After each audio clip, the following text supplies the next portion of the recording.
I left this village 44 years ago. And I spent 20 years in the United States thinking about me, just me. Every dollar I made was thinking of me and my family. There was no way God was gonna get to me. I was thinking just about business. Until one day I got sick. I got gout. I got 3 different problems in my body, and I ended up in a bed laying down. I couldn't walk, couldn't use my hands. I spent 4.5 months in a bed without moving. You know what is that? I was so poor that all I had was money. Don't forget, I became a businessman then. I sold to Walmart, Kmart, Sears, but I was so poor that all I had was money. I was not happy. So I told my wife I'm going back to the country where I was born. I wanted to die here. Something happened to me here. It had to be a way that God talked to me. Somebody brought a blind man to my bed, begging for money. Little girl. I told the little girl, just take some money from my pocket. Soon as that man left, I started praying to God. God, forgive me. I've been bad. Give me another chance. Get me out of this bed and I will dedicate my life to the poor. Well, I prayed 2 days, 3 days. For the last night, I remember I went a little deeper with Jesus. I said, Jesus, when you die, I thought he wasn't going to die. At the cross, 2 people died for you. And they were both criminals. They were liars. They were people that robbed people. Give me another chance. One of them, all he said was, don't forget me when you get to your kingdom, and you told him today you'll be in paradise with me. So I went deep with Jesus, said, please give me another chance. He didn't have to use me, but the next day I walked from my little shack where I was here and bought the first 2 acres of land. I started all alone with my wife, that supported me, my brothers a little bit. I spent here 2 years building that place. Nobody believed in me. There was no reason why believe in me. I never done anything before that for anybody. I was just thinking about me. That's how everything started. God had to put me through a grinder for me to do this. I can tell you, God was the one that got me out of bed, because the doctor said I will never walk again. My hands were like that. My legs started, everything went wrong. Well, I'm doing good now, and I love what I do. In the beginning, it was like a business deal with God. You do this for me, and I do this for you. Today, I know it was a call from God. Today, I know no matter what happened to my life, I die doing this. I love what I do. Believe me, this is what God had in plan for me. And now we enjoy life. Even if I walk around without a penny in my pocket, I'm rich. Because I got Jesus, and I'm doing something that God likes.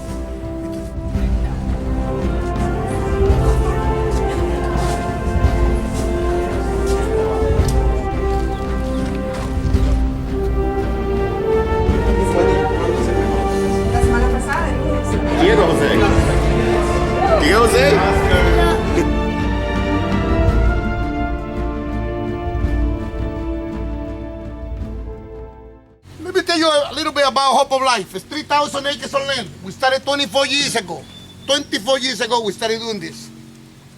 Right now we are inside here is 10% of our work. 90% is outside.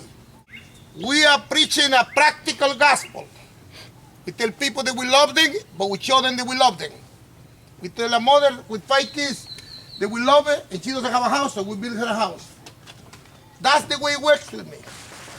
We have a lot of volunteers, close to 5,000. 4,000 being Americans. They come in from other countries to work here. That's how we run our ministry. You come in here and we're going to make $300 in each one. Open book, Pastor. Very open. I run it as a business of the kingdom. I run it as a business of the kingdom. I hope you understand that. That's the way it goes, okay? I cannot run it as a church because my church is made of the poor people. And the people that are blind, crippled, homeless. So I can't run it as a church. So we run it as a business of the kingdom. Thank you for what you do for Guatemala. You're people that come and invest in the poor, and to change life, and to bring people to Christ. 24 years ago, this village, with all shacks. I was born here, and I come from a house that We made out of little pieces of wood, and I mean, it was bad.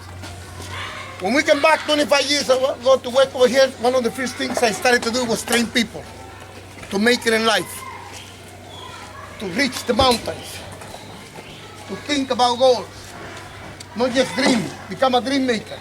So now everyone over here in this town either owns a business or has got an excellent job. There's no poor people here in our town. We don't have violence, zero. No drugs. I don't enjoy maintaining dreams, I enjoy creating. So you will always see me building things, okay? Moving my people to the next level. Right now you see a hospital, a special needs, church that we dedicated. So my life is making dreams. I will always tell people, please, dream. Okay, this is one of all the warehouses the Couple Life got. This warehouse is open to the poor for 3 weeks. We do give them vouchers to single mothers. We help about 285 other organizations here, close to 300, that we support them. We tell them we're gonna help you, so that we give them a voucher. They come once a month here to get things without paying. But they pick what they want. No, we don't give them what we want to give them. They come and get what they want. 2 days a month, we open this to the public. And we get about 4,000 people that will go through here. And we can sell $200,000 a month here, definitely. We take anything that was donated, we take it out. Anything that we pay for it, and pay taxes for it, we sell it to the ones that got a lot of money. Like this. This was supposed to go to Walmart. This cost $5 something in Walmart. But because they are too heavy, and you know how we are in America. Walmart says, they're too heavy, we don't want it. It was a little extra. So I bought it from the company that made it, and I think I paid 9 cents for this. For 150,000 or 200,000, I forgot how many. And we sell them over here for about $1.50. You know how much money is that? And we won't give this to the poor. What do they need it for? We won't give them the makeup. See all the makeup? That's like a gold mine. We buy that to sell. When the lady comes over here, they got 5 kids, we don't let her go in there. Because she's supposed to look beautiful. And you get a single mother, very beautiful, 9 months later, she's having another baby. And we gotta feed the baby. So we tell them, you don't go there, you stay around here. You take this, take the food. If we want to change our country, we got to educate our country. Yeah. Listen, I didn't have the privilege of education. I come from a very poor family. I did go to school, Pastor, 8 years. I spent 4 years in first grade and 4 in the second. Just think, it would have taken me 40 years to finish high school. And I wasn't going to be Moses, you know. Spent 40 years in the desert, so I made it to America. So I believe if we're going to change Guatemala, we got to educate it. So we are educating people.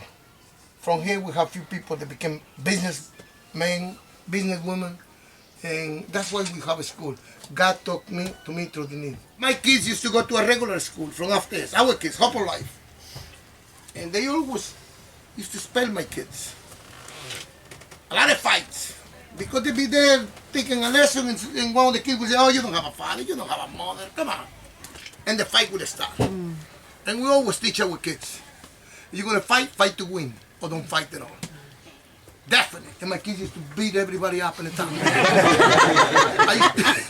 They used to beat them up, you know. Then I say, I got it. So my kids can't go to school no more. Oh. By the end of the year, 10 kids will get expelled. So then say, let's build a school for them. So we built a school for them.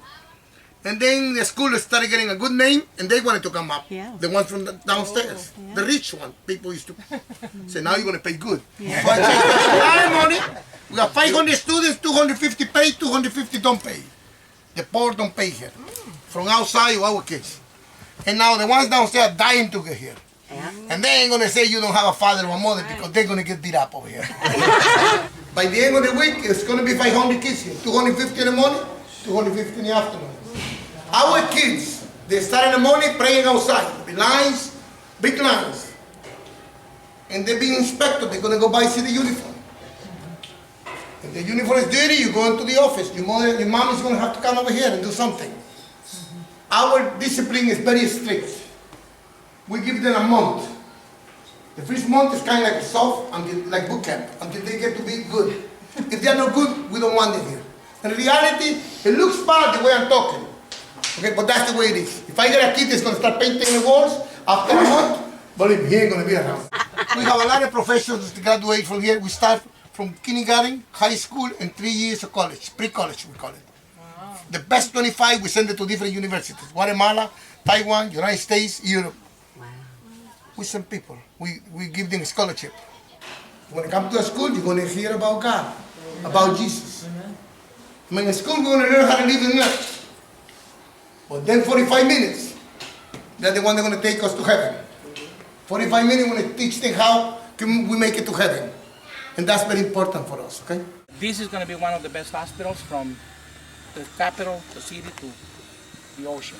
It's going to be well equipped, high technology, American doctors, Cuban doctors, Puerto Rican, people from out there is going to be here. And there's going to be volunteers that are going to come and serve. And besides this building, there's going to be another building down here. That's going to be the dorm for the people that comes and serve us as volunteers. 6th floor is the expensive floor. It's going to be very detailed, very like VIP people. What I mean by that, we want to get the rich people to come to this hospital, and we're going to drain them. We're going to be expensive people. Yeah, this ain't not going to be a joke for them. They're going to make a choice. Either they go to the city, risk the distance, right, and whatever else, we're going to be expensive. Why? Because it's the 6th floor where the money is going to come in to support the homeless people that's going to be here. This is going to be a free hospital. Every other thing is going to be free. Free surgeries, free staying in, free delivery for the mothers. We're not charging anybody. It's like the school. The school, half of the kids pay and half they don't pay. And the ones that pay, they pay high. And what's beautiful about that school, the kids from extreme poverty go to school with the rich kids. And the environment that they create among themselves is good. You kill the superiority and bring the inferiority up a little bit, and it's beautiful. The rich families, they like it. When I say rich, I don't mean millionaires, but people that has farms, stores, hardware store, whatever, they like that because their kids learn to appreciate and smile for whatever they have, and they don't complain that much. And at the end, when they finish their school, they have friends of different levels. The architect that's doing this building, the special needs for the kids over there, is from our school. It started 1st grade, went right through it, and we paid the university for him. He's graduated, and we got quite a few people already on business from there. That's the most beautiful thing. We have a little girl that was buried alive by the mother, and a teenager, a 13-year-old girl, was watching what was happening. She was hiding. As soon as the mother pulled out, she went and dug it out, kept it alive, and brought it here. And in cases like that, they are in Zacapa, by the cities. In the mountains, they'll wait until the baby dies and they're buried. All right? Thanks God we're here.